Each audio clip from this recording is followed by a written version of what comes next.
তখন হাসতে হাসতে আল্লাহর কাছে ভীষণ সন্তুষ্টি নিয়ে পৌঁছতে চাই যে আমি একটা ন্যূনতম ওই জীবনটা লিড করতে পারলাম, যে আমি একটা ইনসাফের হাসি নিয়ে আমি আমার আল্লাহর কাছে পৌঁছতে চাই। হায়াত মৌতের মালিক আল্লাহ, ন্যূনতম সিকিউরিটি নিয়ে চলাও হলো সুন্নাহ। কিন্তু আমাদের লড়াইটা হলো, আমার মা স্বাভাবিকভাবেই কান্নাকাটি করেন, আমার পরিবার সবাই। তো আমি আমার মাকে বলেছি যে দেখো, মানে আমরা যে লড়াই নেমেছি, আমার একটা মনে হয় কি কোনো রাজনীতিবিদের না বাসায় মৃত্যুটা হইতে পারে না, এটা কোনো ভালো মৃত্যু না। যিনি রাজনীতি করেন, যিনি লড়াই করেন, যিনি বিপ্লবী, যিনি সংগ্রামী, তার মৃত্যুটা হবে একটা সংগ্রামের মধ্য দিয়ে, একটা রাজপথে, একটা গ্লোরির মৃত্যু।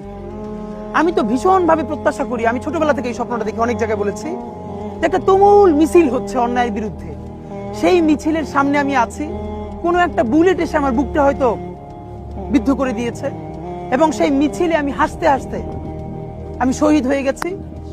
এবং সবাই যখন মৃত্যুটাকে ভীষণ ভয় পায়, আমি তখন হাসতে হাসতে আল্লাহর কাছে